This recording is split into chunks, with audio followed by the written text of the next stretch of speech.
the I Love Buffalo podcast. Part of the I Love Buffalo network with your host, Josh Catry.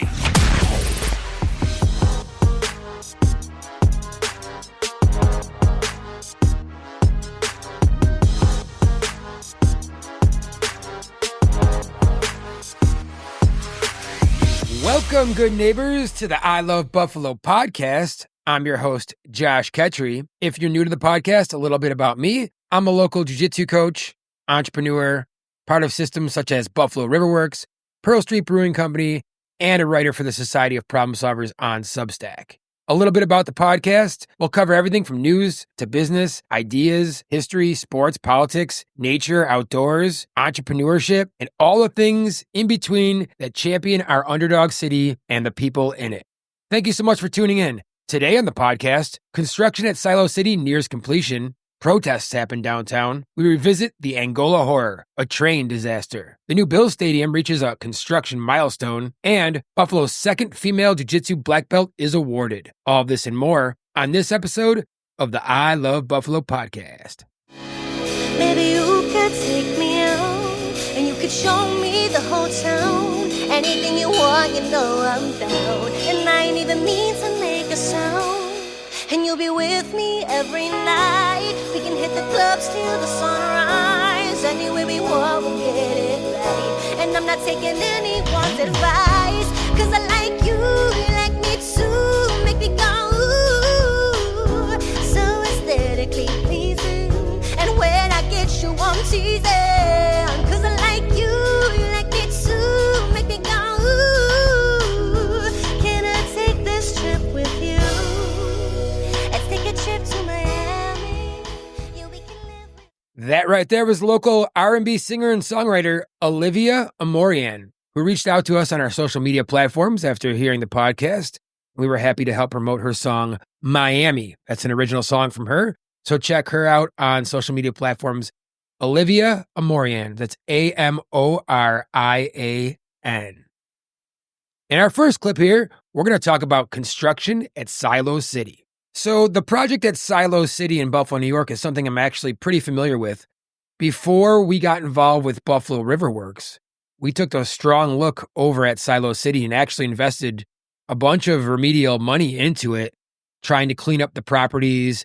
The grain silos at the time were full of garbage. We pulled all the garbage out of them, and we tried cleaning them up, and we were going to put the idea of Riverworks basically at Silo City, which is around the curve of the Buffalo River there. There was a street there called Child Street, but I believe they changed the name to Silo City Row now. And there's a bunch of old grain silos there, giant concrete structures that we kind of call the pyramids of Buffalo because they were abandoned and no one knew what to do with them. And we were looking to put a brewery in one at the time. This was probably 4 years before we started Riverworks, so maybe 15 years ago or something like that.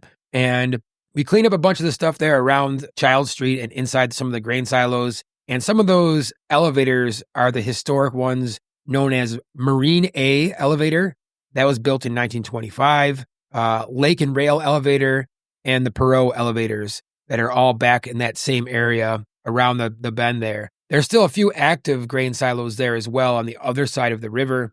But at the time, the project just got to be too much, and we kept running into more and more problems. Lead paint, asbestos, super thick concrete that we were having trouble getting plans to get through and achieve our goals that we were trying to achieve at the time.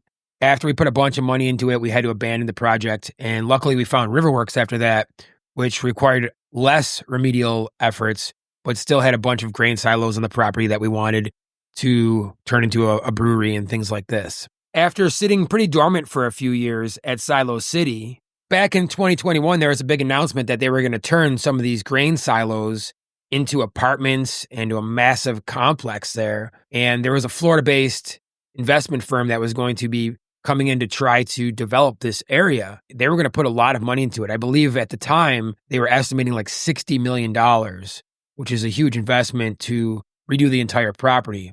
The company that took over the project is called Generational Development. And like I said, it's based in Florida. They were focused on the massive American mill and warehouse grain complex, and they were trying to turn it into apartments, high-end apartments. And the project reached so many problems that the first 2 construction managers were let go. And now they're on to their 3rd construction manager. But it seems like the project is on schedule now. And there should be about 168 apartments plus commercial space available on this curve in the Buffalo River. As you go up the Buffalo River, it's kind of straight and has a couple little curves. And then there's one really big, sharp curve as you're coming off Lake Erie inland. And that's where like this little peninsula is that all this activity is going to be happening here. The project is over budget, but it looks like it's going to be completed. It should be even completed by this summer. Now, there's currently several lawsuits going on in regards to this property that has to do with the insurance and some of the original developers and things like this that get a little complicated and sticky. But they said they should be showing apartments by May, which is only basically a month away, and start leasing apartments by this summer. I'm super interested to see what these apartments look like. Like I mentioned, there's super thick concrete there they had to deal with. And running mechanicals and plumbing and all that was an interesting challenge when we looked at it 15 years ago. So super interested to see how they did that. Really excited for this part of Buffalo to be revitalized. It's a cool area going up and down the Buffalo River. It should connect the First Ward, the Valley, all these areas in, Lackawanna and the heart of downtown all together there with some places for residential, some places for some retail, and just a cool place to go look. Everyone wants to see the grain silos. It's iconic in Buffalo. We have the festivals at Riverworks, Chalk Fest, where they do the art on and inside of the grain silos, and everyone wants to come see the grain silos. They're really cool. They're a historic part of Buffalo. They were invented in Buffalo. So if you guys didn't know that, the grain silo was invented in Buffalo. And the fact that we're finding reuse for them and ways to live in them and entertain ourselves around them, it's what we need. And as this goes on, we'll keep everyone updated. But it's close to completion. And if you're looking for an apartment, you want to check out an interesting place to live, you could be on the water, downtown, living in a grain silo complex in as early as 4 or 5 weeks, it sounds like. All right, in our next segment here, we're going to cover the protests that just happened downtown. They were protesting President Trump and his policies down in City Hall area, the whole downtown. There was quite a few people that showed up to protest things like the tariffs and other things of this nature. This is one of those tricky topics to cover because I strongly disagree with the idea of using labels when solving problems in groups, because this is what I study and what I write about for the Society of Problem Solvers is how to solve problems in groups. And when you have labels like, even simple labels like left and right, Democrat, Republican, it makes it very hard for large groups to solve problems. That being said, I do strongly agree with the idea of protesting our government and standing up to our government when there's policies in place or things that are being put through that are harming people. And I also strongly agree with the right to protest, the right for free speech. In fact, I personally am nearly an absolutist when it comes to free speech. Only illegal speech, threats, things like this I think should be not allowed. Almost everything else I think should be allowed, because once you start making speech illegal, you are really getting close to tyranny.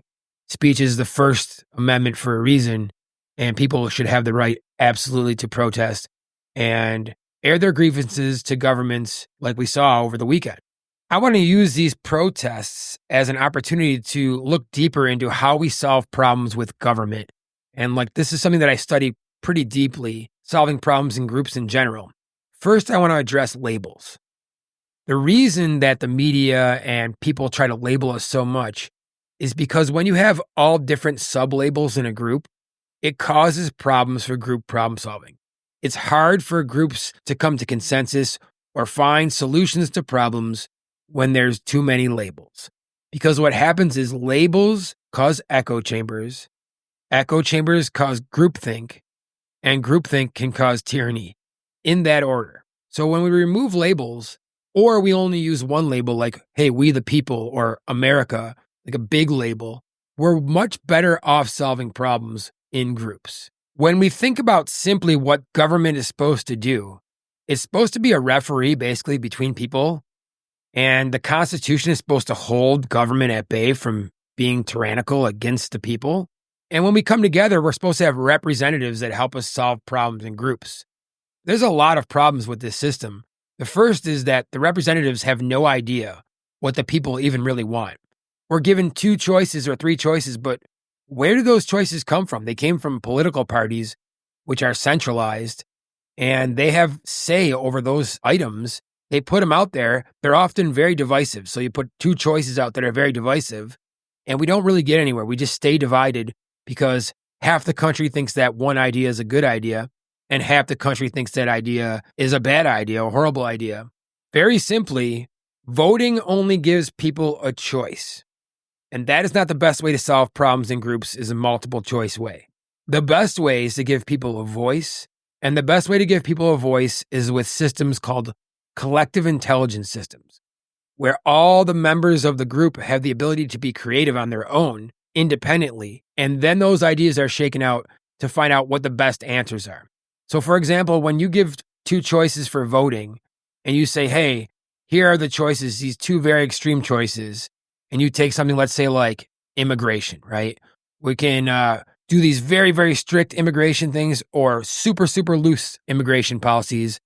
Well, you're going to only have a confidence score in the end of maybe 51 or 52%. That's not very good for humanity. There are other solutions besides those 2 choices that are rational and reasonable, that when you let groups of people use creativity and collective problem solving in diverse groups, what happens is you get confidence scores that are much, much higher, 95%. There are answers for things like the immigration policy that 95% of the population of America agree on. Yet the 2 choices we're given are extremely one way or extremely the other way. Now, I would like you to consider that maybe that's done on purpose. Maybe they want us fighting on purpose, because the systems that we have right now, and I cannot stress this enough, they're fully corrupted by the same people. And those people are Wall Street, the people with the big, big money. It is, to me, an illusion. And when you look deeper and see, why is Wall Street funding both sides of the political spectrum? Why are the policies that make the rich richer always winning? How come there's never, ever a takedown of the other side that truly works? It's because it's a fake fight. It's not a real fight. That illusion needs to be cleared up. And it's hard for people to see because people are so ingrained into their labels. I am this, and therefore I adhere to that. But when you wipe away the labels and you try to solve the problems one at a time, and you bring a problem to the forefront and say, hey, here's our one problem. Our problem is X, immigration, X, tariffs, whatever the problem is, and we discuss it in a place that's not corrupted, we can come to answers and solutions that are much better than when we let the top-down systems inject them into us and tell us these are your only 2 choices. We need places that are not corrupt to go and have discussions. Every place that we used to have these important discussions has been corrupted. Congress, corrupted. The Senate, corrupted. Media, corrupted. Academia, corrupted. All these places have been corrupted by big money, and that is the problem. In order to corrupt our entire federal system, you need to corrupt only 536 people, and not even all of them, just a majority of them.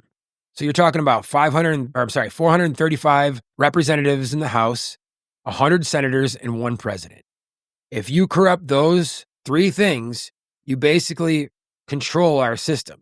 And when you read books like Whitney Webb's One Nation Under Blackmail, and you see things like Jeffrey Epstein and all these horrible things, plus the money in politics, it becomes pretty apparent if you zoom out far enough that our entire system is corrupted. And what are we going to do about it? We can't vote our way out of it because both sides are fully corrupted.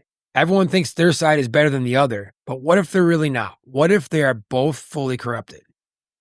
This is why we need to find something to unify over. The left, the right, all of us should want systems that govern over our lives to not be full of corruption. It doesn't matter your labels, your race. We should all want our systems to be free from corruption. And that is a topic we can unify against, and we should unify against. We need a decentralized movement. Any centralized movement with a head leader, that leader is going to be corrupted. The people in charge are excellent at corrupting systems. That's what they do. All of our systems are corrupted. And the way that they're corrupted is at the point of the representative or the leader. You corrupt the leader, you corrupt the whole system. So there's 2 kinds of systems. There's centralized, top-down systems, which means if you corrupt the boss or president or king or CEO, board of directors, then you effectively corrupt the whole system. Because when you kill the head of a top-down system, you kill the whole thing. And the fewer people there are in power, the easier it is to corrupt that system. So if a system has one all-powerful ruler, if you corrupt that one person, you corrupt the whole thing.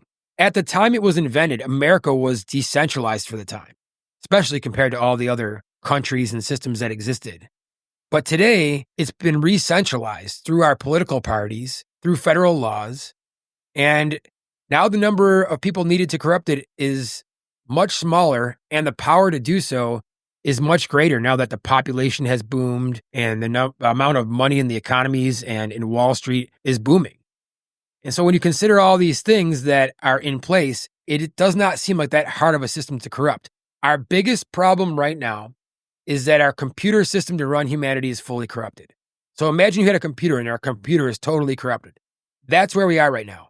And most of humanity is fighting over the programs that run on the computer. Oh, I think this program should be like this. I think this program should be like that. It doesn't matter. None of that matters. The system is corrupted. We're not in control anymore. The people doing the corrupting are the ones in control. So how do you fix this? Well, there's a great book. It's called The Starfish and the Spider, The Unstoppable Power of Leaderless Organizations or Decentralized Organizations, and the power and dynamics of decentralized leaderless organizations and how they can defeat very powerful, especially evil, centralized structures. And the main premise of the book is that decentralized systems are like starfish. Like if you cut a starfish's leg off or arm off, whatever it's called, it can grow the arm back. If you cut a starfish in half, it turns into two starfish. So that's a decentralized system. It represents a decentralized system. And if you cut off the head of a spider, you kill the whole thing. And so effectively, our systems are top down and they've been corrupted because the head is under control. Decentralized systems are going to be more adaptable, more resilient, more anti-fragile. They give a lot of examples in the book, but you guys remember Napster, the kid who decided to share music files in his dorm room, and that ended up taking out the entire music industry of the time. So in the late 90s, there was basically 5 major music industry giants that controlled all of the music. They were the gatekeepers to music. If you were a musician, your only way to make it big was through one of these 5 powerhouse corporations. And then Napster decided to share files in his dorm room. And pretty soon they were losing tens of millions of dollars. And they were like, what's going on? And then they went after Napster, and Napster fractured and turned into Kazaa, turned into Morpheus, and all these other file sharing places. Now look, I am an advocate for musicians. You guys know this on the podcast. I think that musicians should own their own music, own their own rights to their own music, all of that. But this is just a lesson in decentralization. I don't think that only 5 powerhouses should control whether or not you make it big in music. I do not think that's the best way for music. Today, music is decentralized, and the ability to make it big, to make your way up the chain, is way easier than it used to be. Whether or not you realize that or not, it's true. Like people are making it big just from TikTok or YouTube or Facebook. It's decentralized where you can put your own music out there, people can find you, and you can blow up. Yes, Spotify sort of re-centralized music in a decentralized fashion, and they take too much of the money. I don't know why there isn't a decentralized Spotify that exists, that has no leader, that's owned by like the people.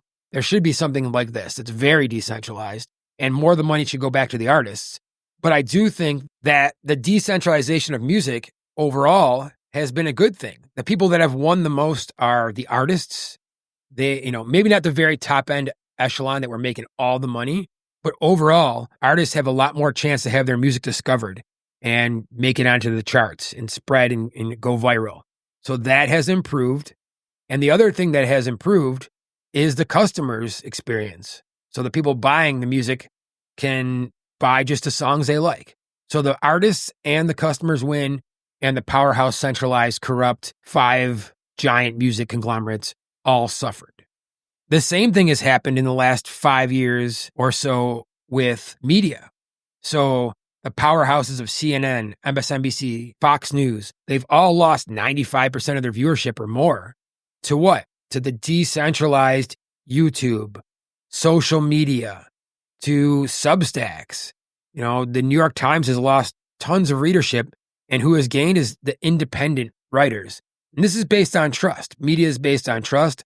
People go to sources they trust. I still think that labels are a problem when you have, writers and YouTube channels that cater to a label. What you're doing is creating more divide, and it's not going to help solve our problems as a group. But I do like the fact that it's decentralizing, and there isn't just 1 or 2 or 3 or 5 people that have control of all the news that we're seeing, because that is much more ripe for corruption when everything is centralized. That's the point.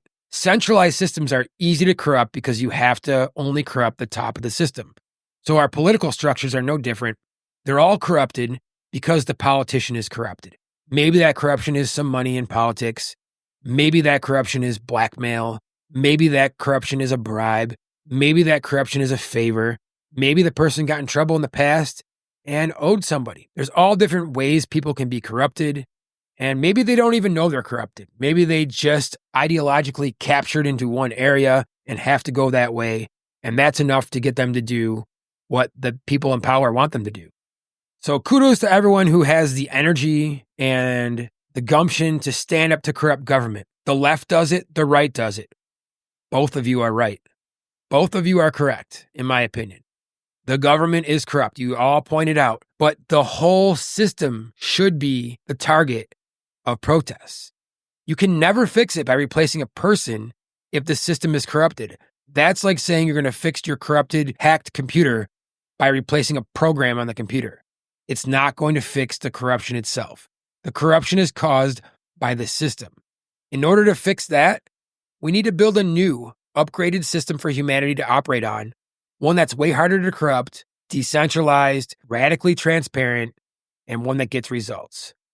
In nearly all of our governmental systems, our representatives are that point of corruption, and we need to find a way to hold them accountable. And it never happens. It's just volleyball back and forth as we watch our rights get taken away on both sides, and things are getting worse instead of better. As a sophisticated humanity, we should be solving problems, making systems better for all of us.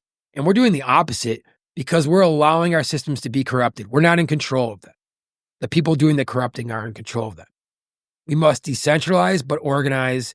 And if we figure out how to do that, we can turn all of our systems. And this means like businesses, which I talk about in the entrepreneurial sense, media, government, unions, and even charities, into what Tim Urban calls genies or super genies in his book, What's Our Problem?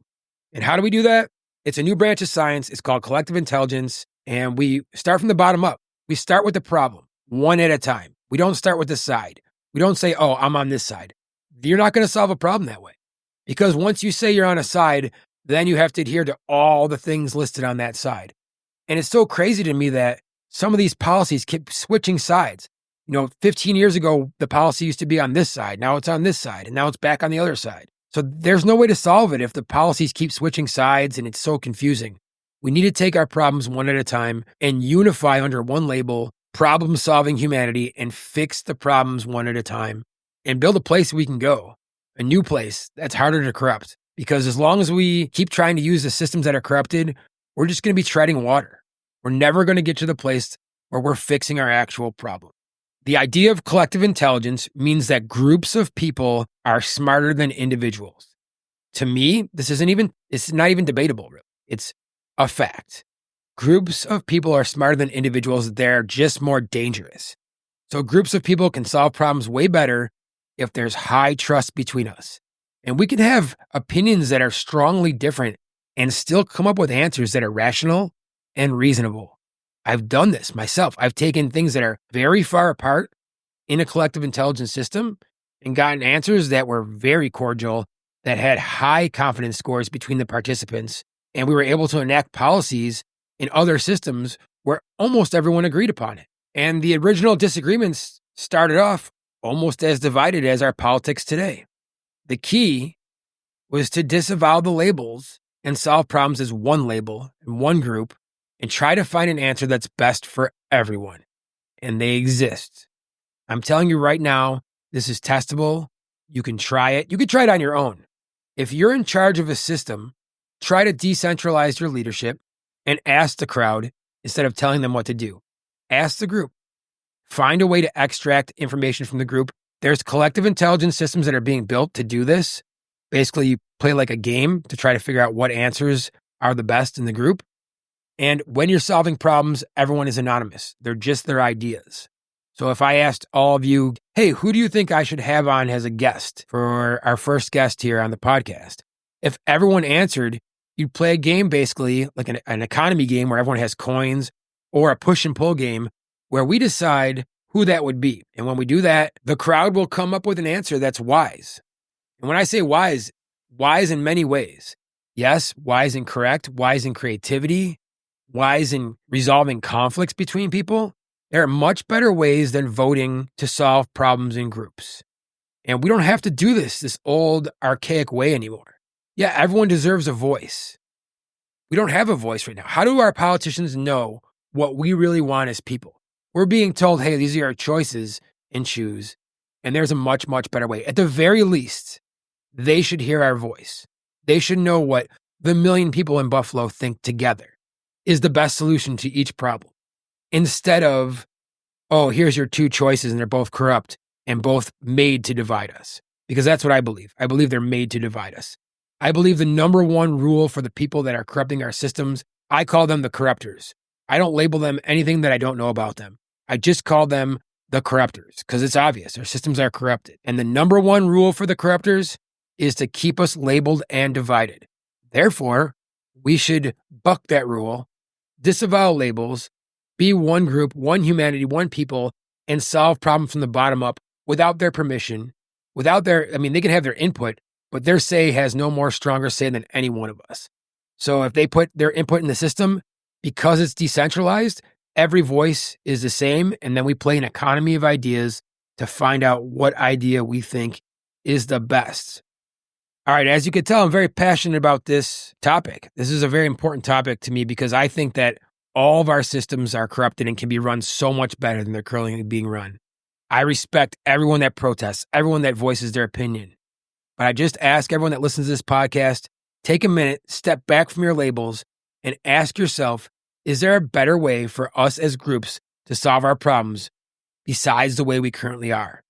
And I want to tell you, I can show you that there is. It's testable.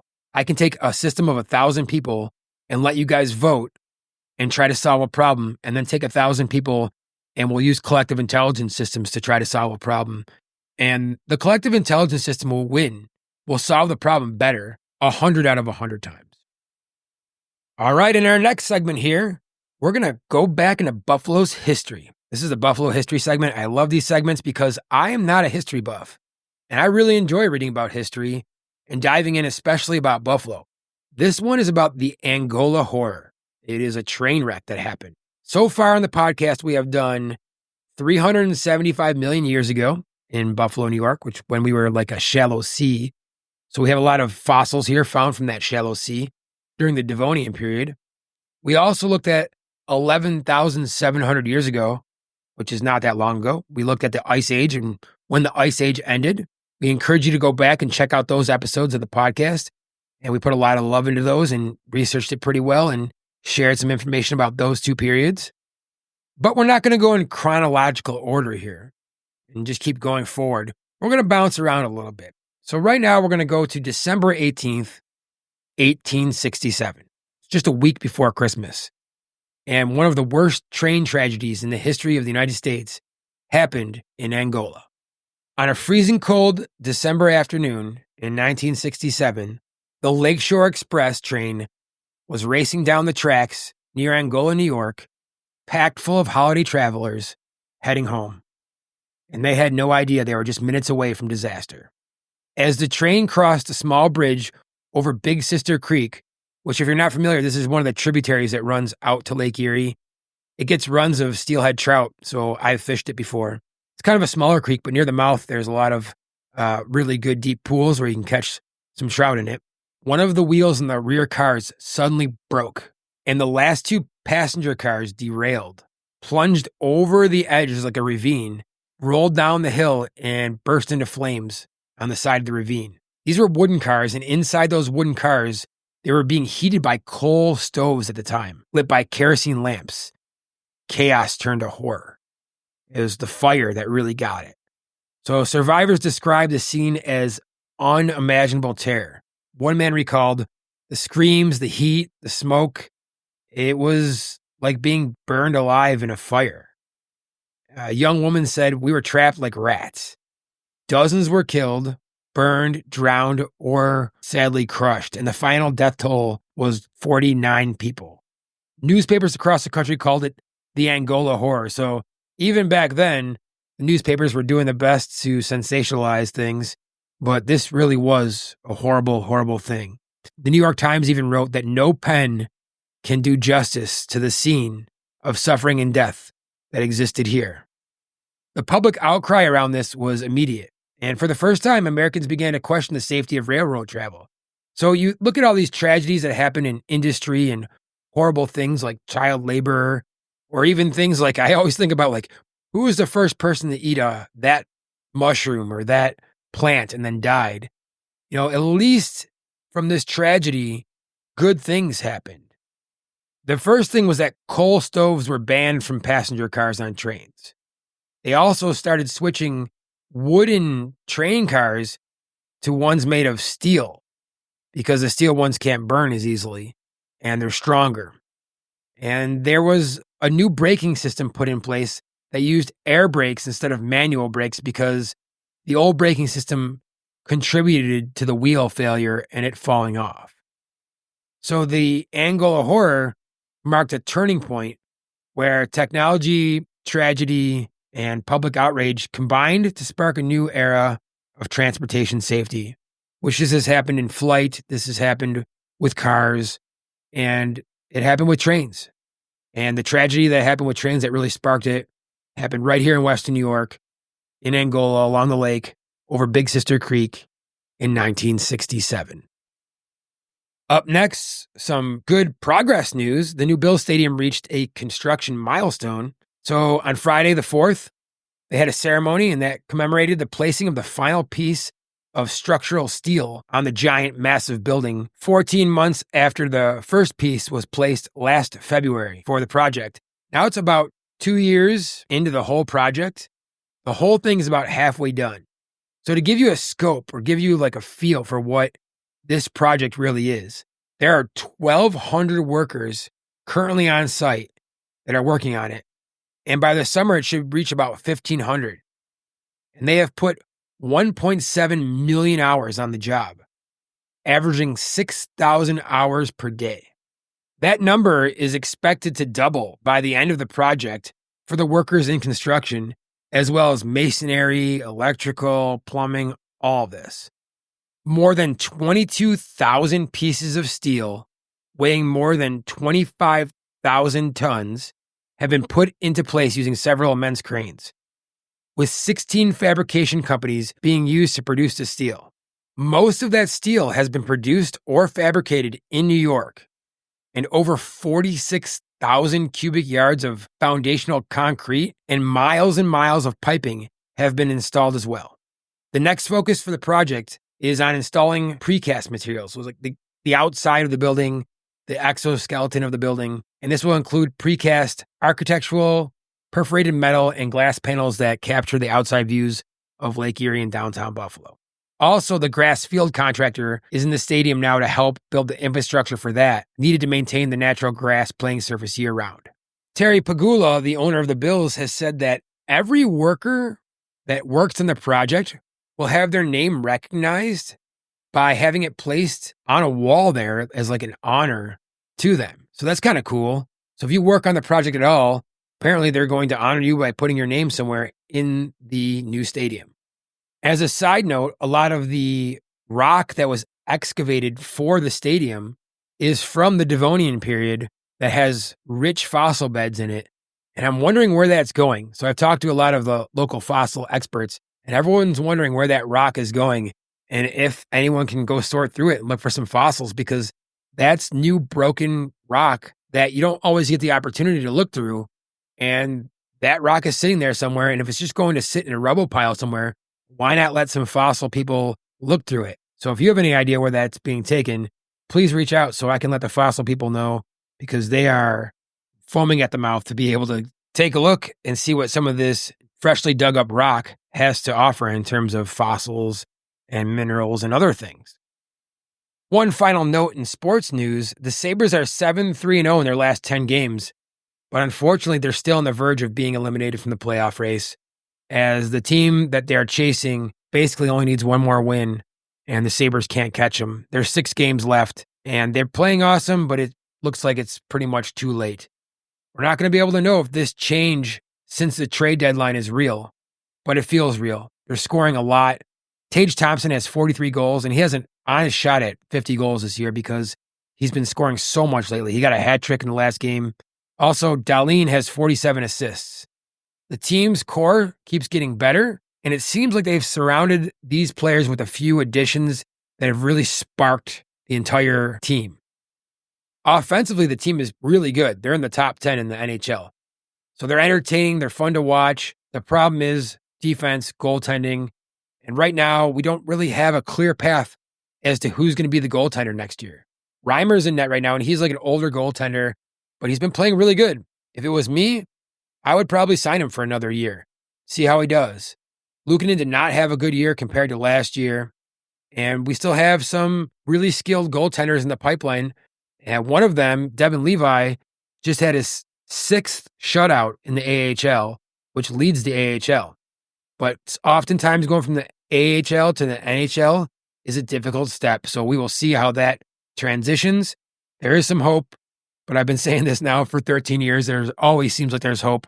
And then we go on a 10-game losing streak, basically, and don't make the playoffs. So little glimmer of hope there. 6 games left. At least they're fun and entertaining, and tickets are pretty affordable if you're looking to take kids or just go out and have a good time.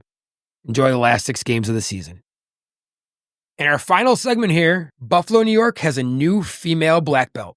It's only the 2nd female to earn black belt in our greater area, and that is Dusty Muckle of Wolves Jiu-Jitsu team. So she was at Western New York MMA for a long time with her and her husband, Brandon Muckle, who's also a very technical black belt and a person I've trained with a bunch in my life. And they recently opened a new jiu-jitsu academy called Wolves Jiu-Jitsu. This is near the Kenmore border. It's at 2852 Delaware Avenue, where they offer jiu-jitsu and judo. It's kind of near the Kenmore border there. So it's gi, no gi, judo, and there's a free women's self-defense on Sundays with Professor Dusty. So go check that out. Free week trial there as well. Congratulations, Dusty, on your black belt, and congratulations to you and Brandon on opening the new Jiu-Jitsu Academy here in Buffalo. Our feature local business this week is called Digital Table Advertising. And Steve and Jay are the 2 of the owners that I know and I'm friends with. We have put these into Pearl Street Grill and Brewery. They sit on the table. It's like a caddy that holds your condiments and napkins and things like this. These guys bought a fleet basically of 3D digital printers and printed these caddies so they could put screens inside of them, connect them to the internet, and run ads on the screens. And what they do is if you're an establishment like Pearl Street, they'll pay you to put these tabletop advertisements in there, but also give you some digital space to advertise your own upcoming events. So, for example, you have brunch coming up for Easter or Mother's Day, and you want to advertise it. You can advertise on your own tabletop stuff, but there's also additional advertisements on there. They don't run ads that compete with you, so it wouldn't be like a restaurant next door or things like this. I found these guys at one of my local business meetups that I go to every week. Usually Tuesday mornings, I go to Buffalo Coffee Club, Buffalo Open Coffee Club, it's called. That's in the Seneca 1 Tower. You just go inside the main floor, up the elevators to the main lobby or in the cafeteria. And there's usually a whole bunch of local business owners there sharing information, sharing ideas, helping each other solve problems, and exchanging business with each other. And I've done this now for almost a year. I've been going, I think, at least since like last summer, I think. And it's been great for me personally as I met so many super cool people. This is one of those startups. It's a startup business there. They're selling advertising. So I personally am actually running 2 advertisements of 2 of my own businesses on there. And on top of that, we're running tons of events on there, and we have them inside of Pearl Street. And I think they kind of give it like a modern feel, little digitalness mixed in with the old historic building, kind of gives it a little modern pop in that front room after we remodeled it. So I wanted to shout these guys out. If you're interested in advertising with them, It's pretty affordable. It's not super expensive to run an ad with them, and it gets to a lot of people. These are in a whole bunch of local bars and restaurants on their tables already, and people are sitting there oftentimes looking for conversations or on a date, and your ad pops up, there's an event or something like that. It's a really good way to get your product or idea out there. To learn more about these guys, just visit digitaltableadvertising.com. As usual, here are some events we'd like to highlight for the week ending April 13th.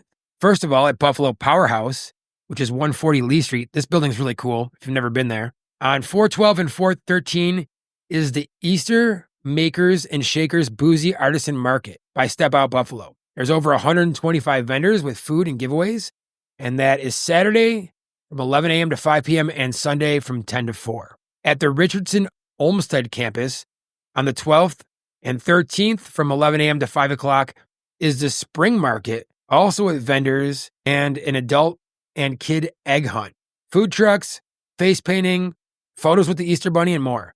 And admission to that is free. At the Key Bank Center this week, we have the Sabres and the Hurricanes. That's on the 8th. On the 9th, there's the Bowman Cup. That is actually going to be in the Harbor Center, so not actually at the Key Bank Center, but in the same general area.